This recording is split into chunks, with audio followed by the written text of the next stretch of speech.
So, if you're the kind of artist that I am, you knew the moment you saw someone paint pouring that it was the art form for you. You may have even run out and bought canvases and acrylic paint if you didn't have any, and bottles, and the ever wonderful and always talked about Floetrol. But then what do you do with it? How do you mix it? There's so many recipes out there. I'm gonna give you my tried and true recipe for mixing certain brands of paint, and a good way to determine if you have a different brand of paint, what quantities of the other ingredients you should use. So this is just my personal recipe, and I'm gonna show you how I do it. Hey everybody, April with Left Hook Creations here. Let's talk paint mixing. So first of all, this is my recipe. There are thousands probably recipes out there. Different people have their own way of doing things. So definitely this is not the only way to do it.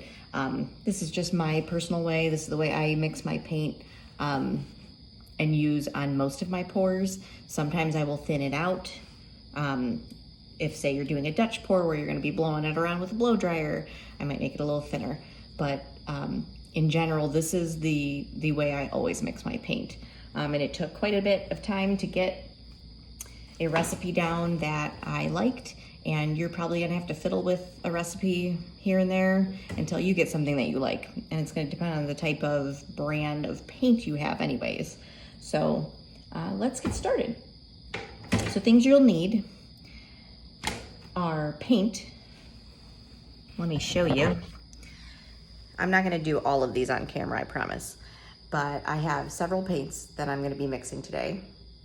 I have two brands here. I have Liquitex and I have Artists Loft Flow Acrylics from Michaels. So those are the two that I prefer to use the most often. They work really well for me. I find the colors to be vibrant and they don't dull. They don't change much when it dries, so you don't get a weird, unexpected result when it's dry. So you're gonna need paint. Let's see. So let's do one of each, right? So you can mix paint in a cup. I don't prefer to do this unless I'm just doing a little bit of one color that I'm only gonna use this one time, and I probably won't use it anytime soon, so I don't wanna waste an entire giant bottle on it. So you can use a cup. I prefer these. These are the best thing ever. They really are. I got these on Amazon, and they have measurements, so I can be lazy and I don't have to think too hard. Some people use it like a food scale. That's just getting a little too micromanaging of the quantities for me. I don't think it's necessary.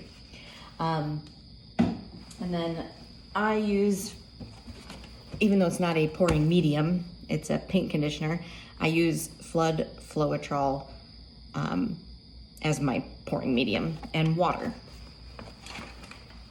And then because Floetrol likes to have what I've so lovingly called boogers in it, I strain it. This step's not necessary. However, you may get this, if you prefer using the spout instead of pouring from a cup or a bottle like this, if you use the spout, it will get clogged with those little Floetrol boogers. Those things will pop out onto your paint and you may not notice them, and then when it dries, you'll have bumps and humps of gunk in your paint, on your painting, and I don't really want that. So I'm gonna show you how I like to do, where's my cup? My paint. So first I need Floetrol, and my paint mixture is usually for something like this that's a little, I don't know if you can see in here where the paint level is, something that's a little bit more flowy. Like this, it actually like moves a little bit, because sometimes you can buy acrylic paint and you can turn it upside down and it just isn't gonna come out of the bottle. This stuff's a little bit thinner, just a little bit, so it already flows. I don't want to use as much Floetrol with this. Liquitex still has a decent amount of movement to it, but it's thicker than the Artists Loft Flow Acrylics, so I use a little bit more Floetrol when I use Liquitex. So if you have a thinner paint, you're gonna use less Floetrol. If you have a thicker paint, you might use more. So first things first, we need to strain some Floetrol. I usually give a little shake. Oh, yep, look at that. This has got to be the biggest chunk I've ever seen. And I got it on camera. Did you see that? So usually it's not that gross and huge, but that can happen. So this is what we're trying to get out of our Floetrol. Usually it's much smaller chunks of things, but because I shook this and I haven't done a whole lot of, oh my God, I overflowed my bottle. And I haven't done a lot of paint mixing recently. Watch me spill this everywhere. I knew that was gonna be a little chunky. Another good reason to strain this. So I'm gonna be doing first, let's do the Liquitex first. Why not, right? So for that brand of paint in my 8-ounce bottle here, I'm gonna put 4 ounces of Floetrol.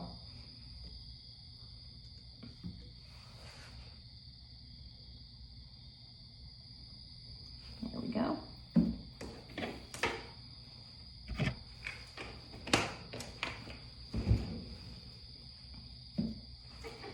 And whatever I don't use, I just pour this back in the Floetrol jug. Easy peasy, right? All right, so 4 ounces of Floetrol.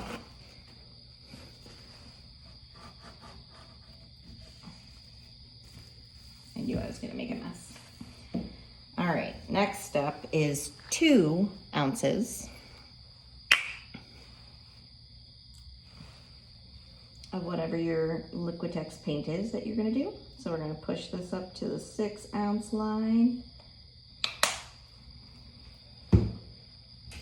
This color's so pretty. Quinacridone magenta. I have no idea if that's how you really say that, but it's a magenta and it's beautiful. So this is important. This is the point where you're going to shake. You are not going to add any water yet. Some people do. You are not going to do that if you're going to use my recipe. So we're going to give this a really good shake. And I picked a darker color because I want to show you this. Look at the spout. Do you see all that white? That's all Floetrol stuck in there. So I'm going to try to force some of that out of the spout. And it's not gonna come out completely. You can hear how thick that is, right? So when I'm done mixing this paint, before I actually use this in a pour, I'm gonna take the cap off and squirt out just a little bit to get that extra Floetrol out. I'm just gonna ignore it for right now. So this paint is really thick right now. And you can feel, when you get used to this, you'll be able to feel where you want the paint. And I like to take the cap off and, let me show you. And you can see when you tilt it, whether it moves or not. Like this moves a little bit, but not a whole lot, not very fast. So I use that as my tester. I will kind of look at it and go, wow, that's barely going anywhere. So I know that this needs water. This absolutely needs water. So I have some filtered water in here. And even though we can't see it, I'm gonna put up to, but not necessarily needing all of it, 1 ounce. 4 ounces of Floetrol, 2 ounces of paint, 1, if that, ounce of water. So since this was really thick, I usually would start with 1/2 ounce and shake it up, and it's moving a little easier, but it's still really thick. Yeah, that's super thick.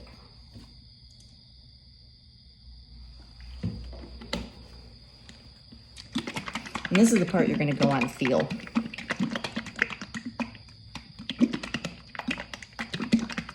Stuff's so thick. I might need more than 1 ounce. My own recipe might not even work for this. But the point is to add water really, really, really gradually, because the last thing you want to do is put too much in, because guess what? You can't take it out once it's in there. This feels a little better, but it still feels really thick. Just a little more.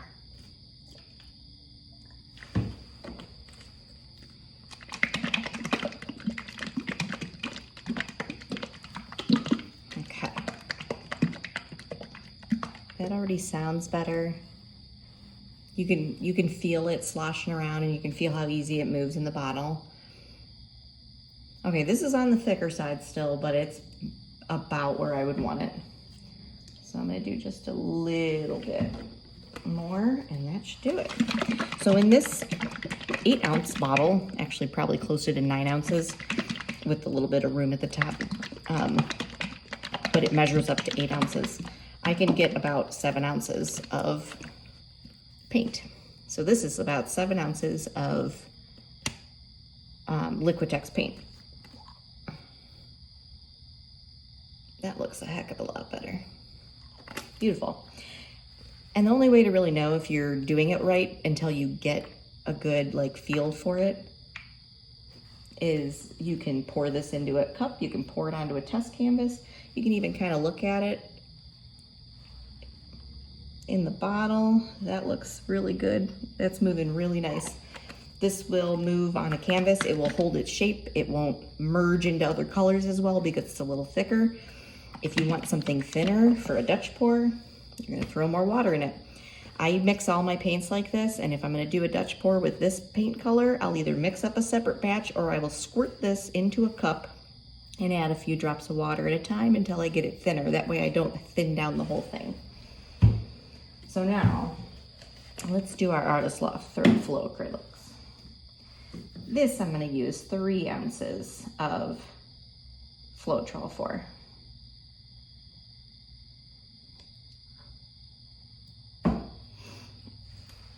I don't use this green very often. Oh my God, it's not even open. Normally I would just buy my own.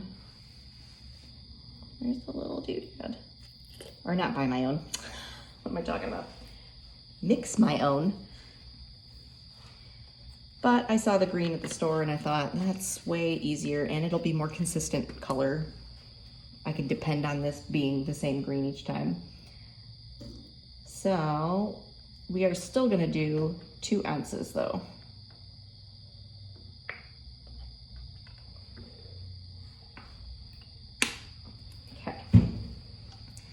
So 3 ounces Floetrol, 2 ounces paint.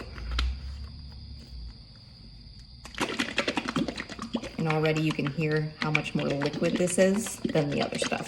So I'm gonna use a lot less water.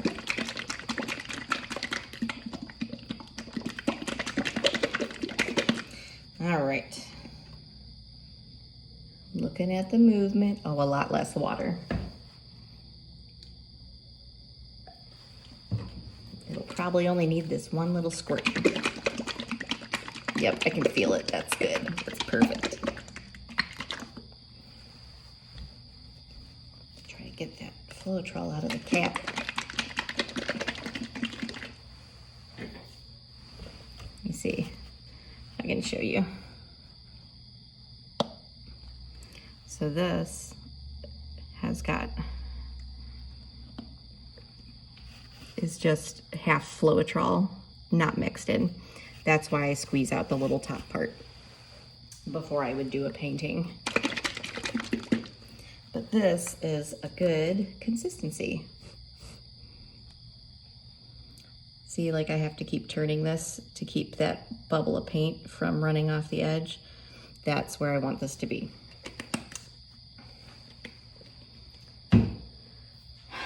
Next handy tip I have for you, after you mix your paints, you may not want to do a paint pour right away. It might be really hard not to, but you might want to let them sit at least a couple hours, if not overnight. Like wait 24 hours to do a painting, because we just shook a whole bunch of air bubbles into it. And if you pour that, you're gonna get a bunch of those air bubbles coming up to the surface, and it could change the composition of your painting. Sometimes you may want that.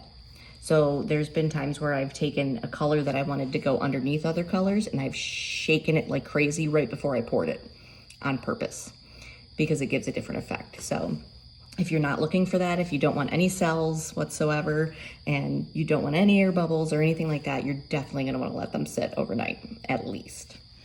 So I hope this was informative for you. I hope you find this to be helpful, especially if you're first starting out and you have no idea where to start. If you have bought Michael's brand, Artists Loft Flow Acrylics, or Liquitex Basics, this recipe will work for you. And you'll just have to play with it a little bit, but don't be afraid to try. Just mix up some paint, pour it, and see if you like it. If you'll know, you'll be like, this is way too thin, it's running all over the place. Make it thicker next time. Maybe only do a little bit in a cup. So if you find this video helpful for you, please like it. And if you're new here, please subscribe to my channel. I'd really appreciate it. And as a little bonus, I'm gonna mix up some metallic color, because that can be a little trickier, and I'm gonna do it in a cup so you can see that version too. So this is my third brand. This is Deco Art. Champagne Gold, beautiful color. But I found that a lot of metallics feel thicker, but when you add Floetrol, they thin out super quick. So I actually will only do about 2 parts Floetrol and 1 part paint. You can use a measuring spoon for this, but you don't have to. I'm just gonna wing it and kind of eyeball it. So for this, I would put in my paint, and then I'm gonna put in about, what I think 2 times that would be. So that's about 1, that's about 2, and we're gonna see what kind of thickness that is. If I don't like it, we can always add more Floetrol. Err on the side of caution with this. Yeah, this is already thin, I can tell. This may not even need water.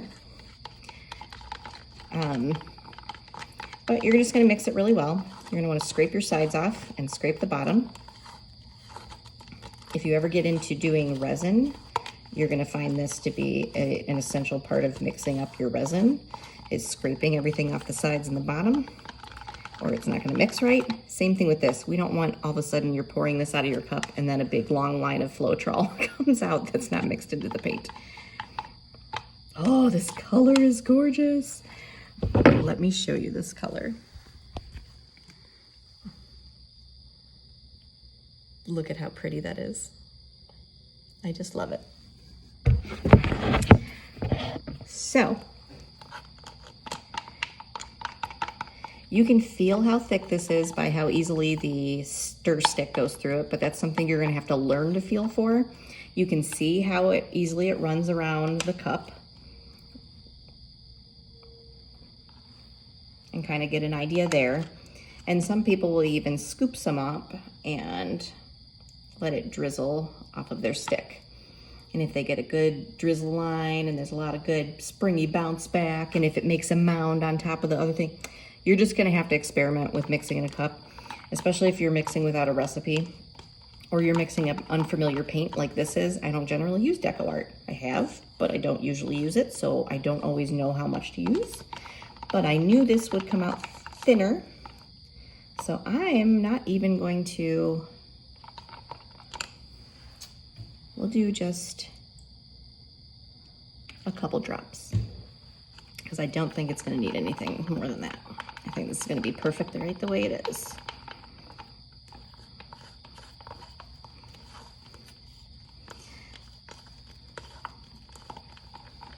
But yeah, basically guys, don't be afraid of it. Just do it. It's the only way you're gonna learn. Heck, I'm still learning. I've been doing this for 3 months only, and I'm still learning all kinds of new things. 3, 4, 6? 6 months, I'm sorry. 6 months I've been doing this. I can't count. All right, now I have some good paint and I have a whole bunch more to mix up. And so next time I'm gonna do a video for you, which will be, let's see, this one's gonna post on Thursday. So the next time I do a video will be Monday, and I will have a painting using all of the paints. Well, maybe not all of them, but some of the paints that I mixed today. So I hope you enjoyed this. I'll see you next time. Happy painting.